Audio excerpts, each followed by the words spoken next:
Hey guys, today I'm going to be reading to you And Still the Turtle Watched by Sheila MacGill-Callahan in lieu of Native American History Month. Long ago, when the eagles still built their nests on the cliffs by the river, an old man and his grandson stood beside a large rock. The rock stood all by itself on the bluff at the bend in the river where the bright water flowed to the bitter sea. "Here, at our summer lodge," the old man said, "I will carve the turtle. He will be the eyes of the Manitou, the All-Father, to watch the Delaware people, and he will be our voice to speak to Manitou. In summer, you will bring your children to the rock to greet the turtle, and they will bring their children, and Manitou will bless our land with plenty, and our people with straight bodies and strong arms, and peace shall reign beside our fires." And so he shaped the stone, and then the turtle watched. He watched the green of summer turn to the gold of autumn. He watched the gold of autumn become the white of winter. He watched the white of winter give birth to the flowers of springtime. Then summer came again. The turtle was happiest in summer, for then the children came, and then their children, and then their children's children's children. Year after year, the great bear chased the little bear around and around the northern sky. As time wore on, fewer and fewer children came to greet the turtle.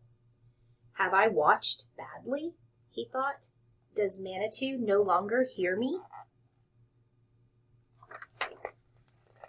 The rains washed him, the winds blew him, countless snows chilled him, blowing dust rubbed him. Now it took a sharp and knowing eye to see the turtle. Then one day strangers came.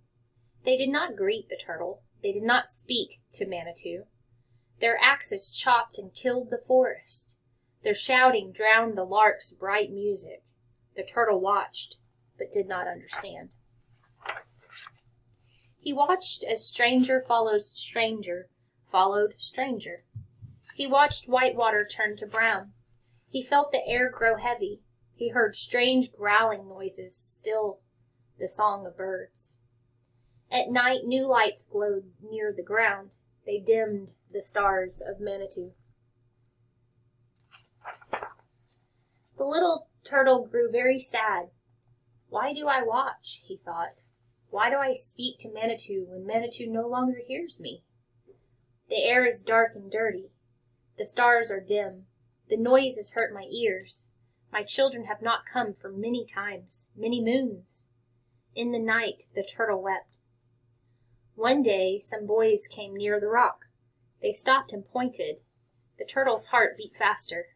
"They've come to see me," he murmured to himself. "My children have returned. Thank you, Manitou." He watched them as they capered around him. Black boxes on their shoulders blared loud noises that hurt the turtle's ears. They pointed shiny round things at him. The turtle heard a hiss. He saw a shining arc of color leap toward him. He felt cool wetness on his eyes. And he could no longer see. He could no longer watch for Manitou. Deep in his darkness, he felt the cracking of his heart.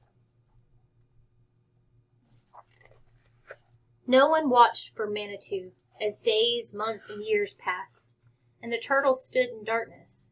Then one day a man came. He knew that the Delaware people had once summered here. He hoped to find something they had left behind, but searched all day and found nothing. He was tired. He was going home. Suddenly, he saw the rock standing all by itself on the bluff at the bend in the river where the bright water flows to the bitter sea. Something about the rock called to him as it stood forlorn, and covered with graffiti.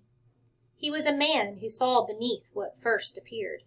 He had a sharp and knowing eye. He had a wise and loving heart. He knew the way of the Manitou. The turtle did not know the man was there. The paint had blinded his eyes. The paint had stopped up his ears. Then he felt a finger on his head. It stroked along the carapace, and he shivered deep inside. The man came back with workmen. They pried the rock out of the ground and hoisted it up on a truck. The little turtle was very frightened. He did not know what was happening. The truck swayed and bumped along for a long, long time. Then the rock was hoisted off the truck. Hands patted and rubbed the turtle. He felt sharp-smelling wetness pour over his head. His eyes started to clear, and his ears to hear as the paint was scrubbed away. No longer is he watching by the river. He is indoors at the botanical garden where the children come to see him, and they will bring their children and their children's children's children, and he will speak of them to Manitou. If you live in or visit New York City, you can see the turtle at the Watson Building of the New York Botanical Garden. Weathered and worn, its features are no longer so distinct, although its basic shape and nature can still be seen by those who know and believe. I hope you enjoyed the story. Please like the video if you did. Thank you.